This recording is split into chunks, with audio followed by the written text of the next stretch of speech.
Sinupalpal mga kababayan ni Yusek Clear Castro si Anilet. Ayan kasi yung sinabi ni Anilet ngayon. Congratulations sa Pilipinas, may kinidnap at pinatay na naman. Congratulations, ganyan ang gusto ninyo. Sige, congratulations, congratulations BBM, referring to President Marcos. Sabi po ni Yusek Castro, hindi natin malaman bakit ganoon ang naging attitude ni Miss Hanilet. Parang ikinatutuwa pa niya. Ikinatutuwa pa ba niya na may mga ganitong sitwasyon sa bansa? Hindi ba dapat bilang mga Filipino, nagkakaisa tayo upang ang bansa natin ay umangat? Huwag nilang simulan ang gulo sa pamamagitan ng pagbibigay ng ganitong mga klasing pananalita.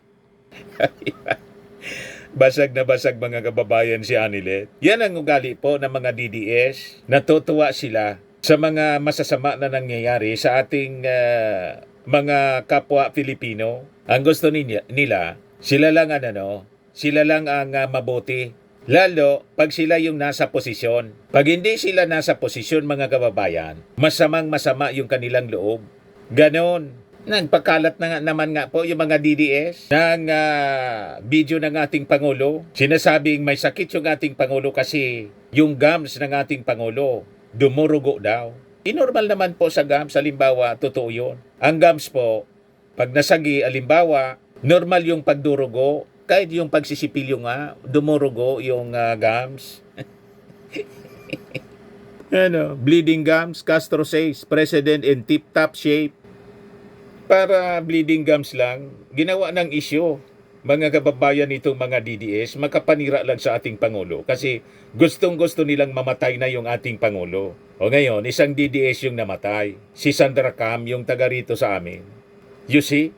Pag kasi mga kababayan na nag-iisip ng masama sa kapwa, si Sandra Cam, dating board member ng PCO nung panahon ni Digong. Yan balita ngayon, ex-PCSO official whistleblower Sandra Cam dies at 64. Dati na interview ko to, mga kababayan noon, nung issue sa Witing. Nung nasa mainstream media ako, kumandidatong senador ni Digong, di man nananalo po. At kasama sa mga maisog rally, kasama siya sa bubuli, naninira sa ating Pangulong Bongbong Marcos. O kita ninyo, kinuha na ni Lord. You see, huwag kasi pong nag-isip ng mga masasama sa kapwa. Kita ninyo, sa kakaisip ng masama, kapaplano ng masama ng mga Duterte, si Digong tuloy, mga kababayan, na kulong. Si Sara na impeach. Si Harry Roque, wanted. At malamang ang susunod po si Bato at saka si Bongo. Tapos si Sara sa impeachment trial. Isip kasi kayo ng isip ng masasama sa inyong kapwa opisyal, lalo na sa ating Pangulong Bongbong Marcos. O ngayon naman, iniisip naman ng mga DDS na mamatay na yung ating Pangulo kasi may palatandaan niya, dumurugo yung gums. Kung ano-ano na lang. Sabi po ni Yusek Castro, yan na naman po ay talagang pinapakalat siguro para palabasin ng Pangulo hindi maganda ang kalusugan, not in good health.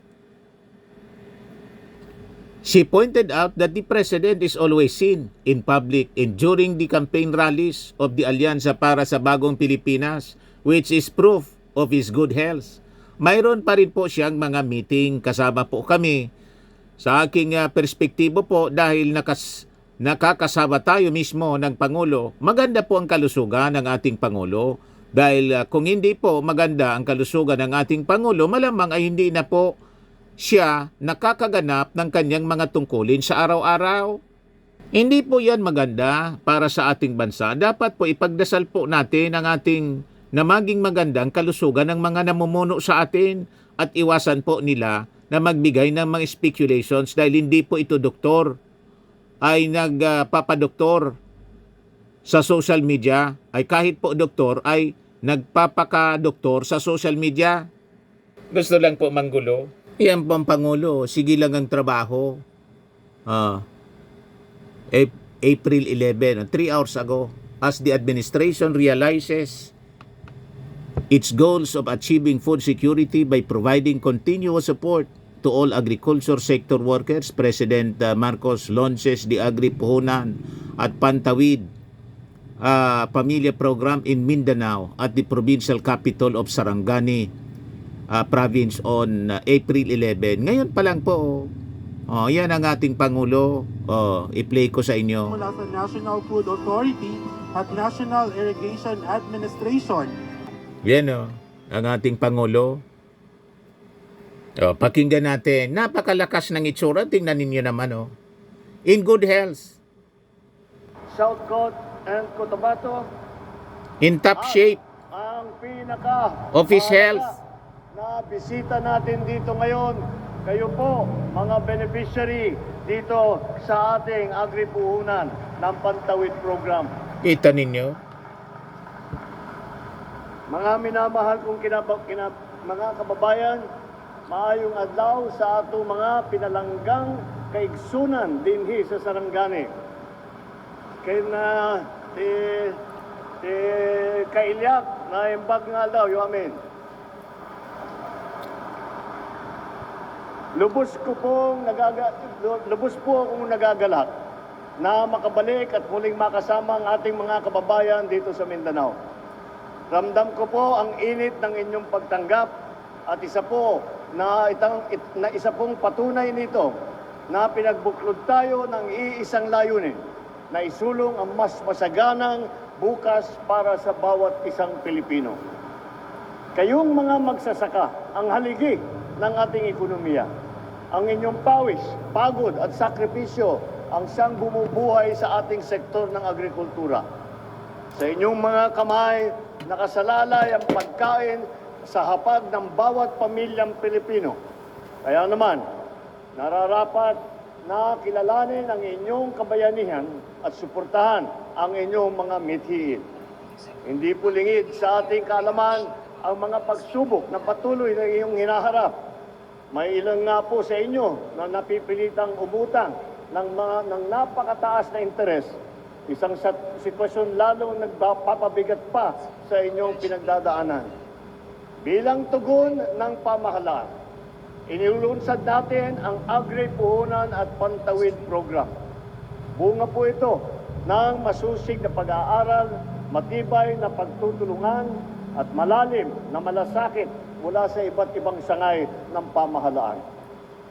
Sa pangunguna ng Department of Agriculture, andyan po yung Development Bank of the Philippines, Planters Products Incorporated, maghahandog po tayo ng makabuluhang serbisyo sa ating mga magsasaka. Sa ilalim ng Agri-Puhunan at Pantawid Program, maarim na po kayong makahiram ng puhunan hanggang 60,000 piso sa mababang interes na 2% kada taon.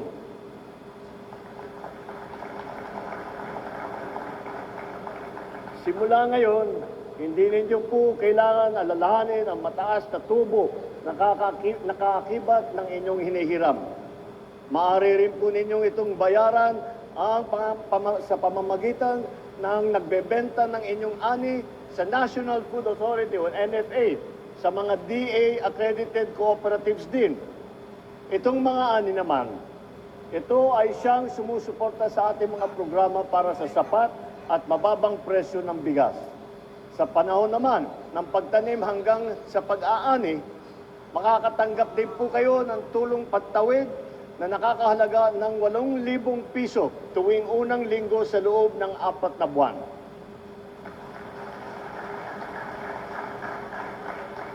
Hangad po naming makatulong ito sa pagtugon ng inyong pangangailangan habang naghihintay kayo ng anihan. Higit sa lahat, mamamahagi rin po kami ng Interventions Monitoring Card o IMC. Sa tulong nitong IMC, mabibigyan po kayo ng input credit upang makabili kayo ng dekalidad at naabot kayang farm input mula sa ating DA-accredited na mga merkado. Dagdag pa riyan, mamamahagi rin po tayo ng mga makinaryang pangsakahan katulad ng mobile disinfection truck, yan nandun sa labas, yung forage chopper na inaasahan, mapapalakas at mapapataas pati ang inyong ani at ang inyong kita.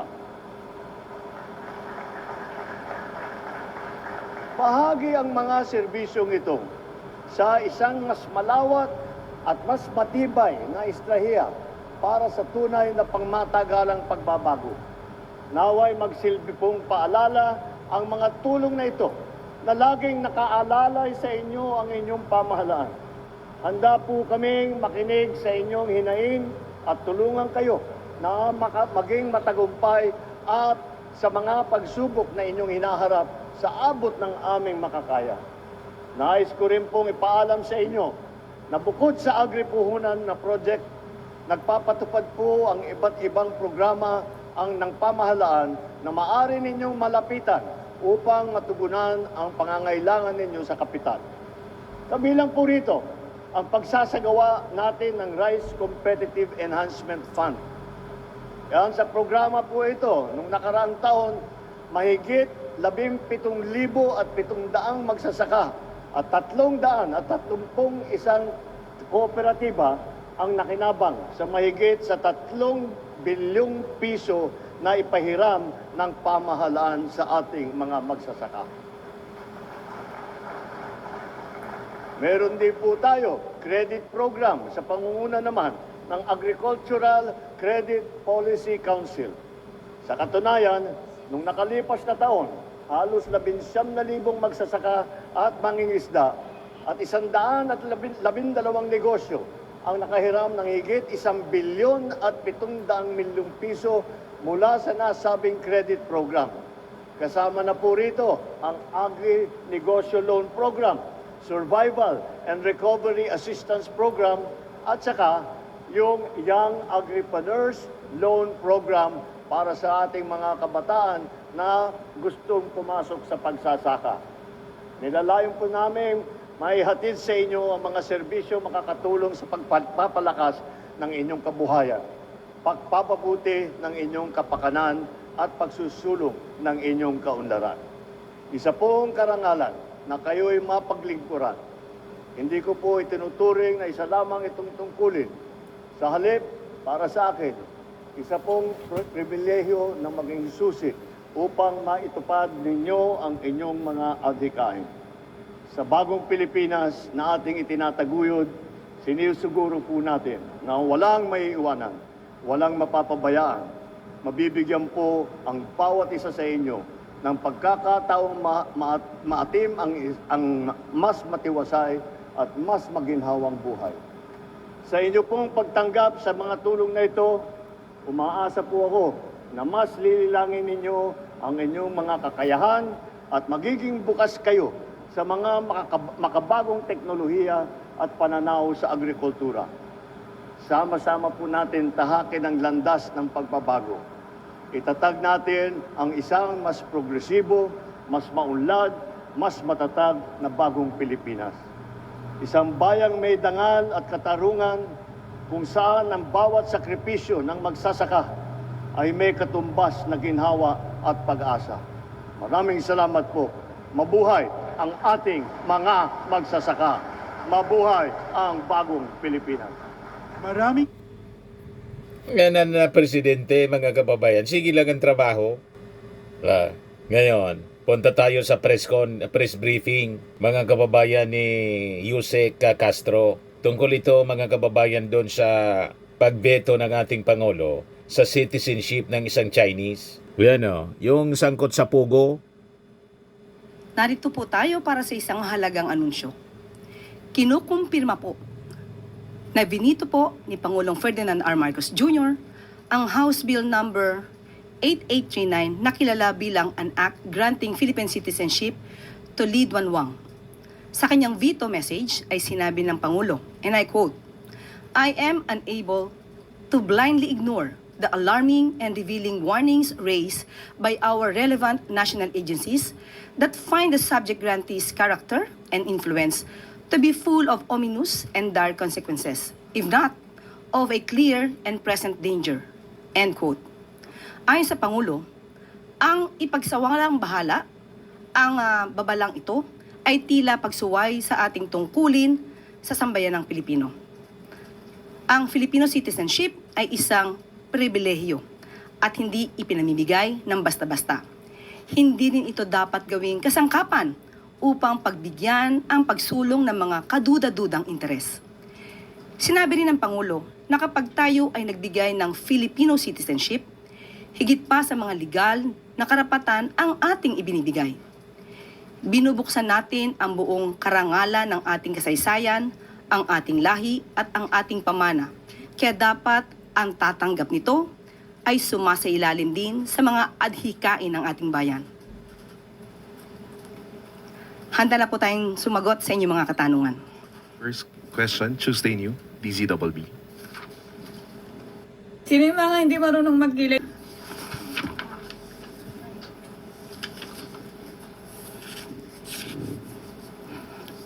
Hi ma'am, I was about to ask kung ano po yung basis sana ni Presidente for vetoing that legislative naturalization. Pero since nabanggit na po ninyo, I understand yung sinusulong nilang legislation for that, ma'am, ay supported by majority of the senators. So, is there any message of the President to the senators na nagbabak dito sa legislation na ito?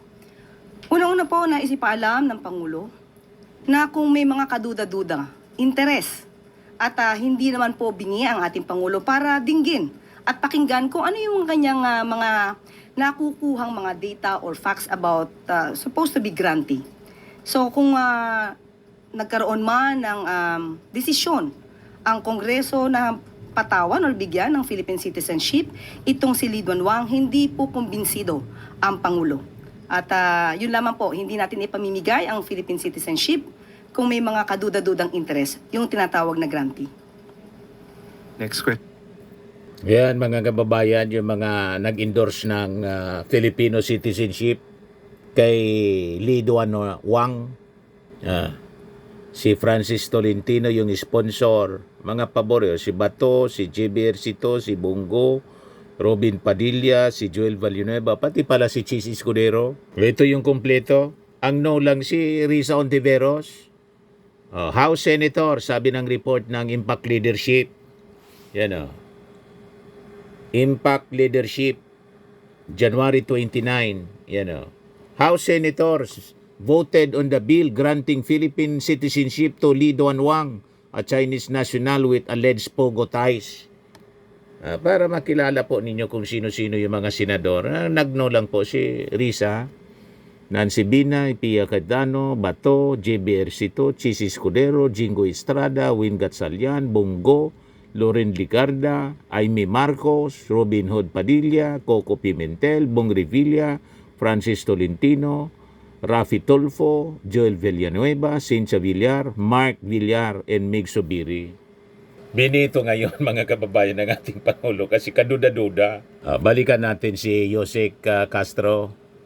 Pia Gutierrez, ABS-CBN. Hi ma'am. Ma'am, there had been speculations about the President's health lately. Kamusta na po ang Pangulo? Kung makikita nyo po, yan naman po ay talagang pinapakalat. Siguro para palabasin na ang Pangulo ay hindi maganda ang kalusugan, not in good health. Mapapasin niyo po, siguro po kahit po yung mga media, halos araw-araw naman po ay nakikita ninyo ang Pangulo sa kanyang mga activities at sa kanyang pagsama dito sa alyansa. Maliban dyan ay mayroon pa rin po siya mga meeting, kasama po kami. Nasa Sarangani pa lang. Sa aking perspektibo, dahil nakakasama tayo mismo ng Pangulo, maganda po ang kalusugan ng ating Pangulo. Dahil kung hindi po maganda ang kalusugan ng ating Pangulo, malamang ay hindi na po siya nakakaganap ng kanyang mga tungkulin sa araw-araw. At ang aking pakiusap lamang po sa mga fake news peddlers, huwag niyo pong gawan ng kwento ang Pangulo patungkol sa kanyang kalusugan. Hindi po yan maganda para sa ating bansa. Dapat po ipagdasal pa po natin na maging maganda ang kalusugan ng mga namumuno sa atin. At iwasan po nila na magbigay ng speculation kahit hindi po doktor ay nagpapakadoktor sa social media. Maricel Halili, TV5. Good morning, Yusek. Ma'am, may we have your reaction about the statement of Hanelet Avancenia congratulating the current administration for the situation of kidnapping and killings in the country? There was, I think, a sarcasm in her tone. Nakakalungkot dahil muli, mababanggit na naman natin ang mga kaalyado ni dating Pangulong Duterte. Hindi po ginagawa na katatawanan ang isang ganitong klaseng sitwasyon. Kaya kay Ms. Hanelet Avensanya, huwag niyo pong gawin na issue. Dahil may buhay po ditong nakasalalay, may mga buhay na nawala. Huwag niyong gawing issue ito at gawin niyong katatawanan ang gobyerno. How do I get more customers? That's like the Hindi natin malaman bakit ganon ang naging attitude ni Ms. Hanelet. Parang ikinatutuwa pa ba niya na may mga ganitong sitwasyon sa bansa? Hindi ba dapat bilang Pilipino, nagkakaisa tayo upang ang bansa natin ay umangat? Hindi lamang para sa taong bayan at para na rin mapakita natin sa buong mundo na ang Pilipinas at ang mga Filipino ay nagkakaisa. Huwag silang gumawa ng gulo dahil hindi po yan maganda. Huwag nila simulan ang gulo sa pamamagitan ng pagbibigay ng ganitong mga klaseng remarks o pananalita. Ang Pangulo po at ang administrasyon ay kinukundina ang bawat krimen na nangyayari sa bansa. Sa katunayan nga po, nagpatalaga na po ang Pangulo, nagkaroon na po ang PNP ng Special Investigation Task Force para mag-focus po sa kaso na ito ni Mr. Anson Ke. At itong si Police General Elmer Ragay, a former director of the Anti-Kidnapping Group, ay na-relieve na po dahil hindi po nasisiyahan sa pagkakataong ito sa kanyang performance. Kaya po ang itinalaga ay si Police Colonel David Poklay na dati pong Criminal Investigation and Detection Group. Kasama po siya dyan dati. So, makakaasa po ang taong bayan at ang buong sambayanan na hindi po tutulugan ng gobyerno ang mga ganitong klaseng sitwasyon. Pananatilihin po natin na magkakaroon ng hustisya. Bibigyan natin ng hustisya ang dapat nabigyan ng hustisya at hindi po natin hahayaan na mangyaring muli ang naganap sa mga naging biktima ng EJK. Kaya muli pinapanawagan po natin kay Ms. Hanelet Avensanya. Huwag na po sana mamutawi sa inyong bibig ang mga gintong klaseng pananalita. Dahil hindi po rin natin gugustuhin i-congratulate ang dating Pangulong Duterte sa mga nagawa pong EJK. Dahil po buhay po ang pinag-uusapan dito. At dito na po natatapos ang ating briefing sa araw nito. Maraming salamat po para sa Bagong Pilipinas.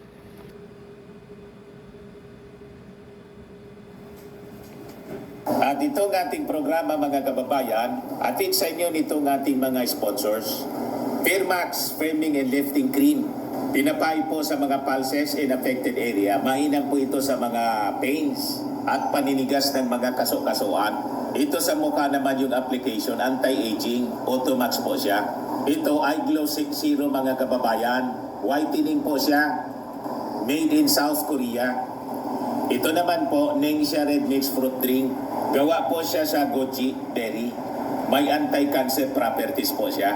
At sa mga naghanap po ng malinis and spacious fitness gym, pumunta lang po kayo sa aming Colossal Fitness Gym. May Grab car rental din po kami.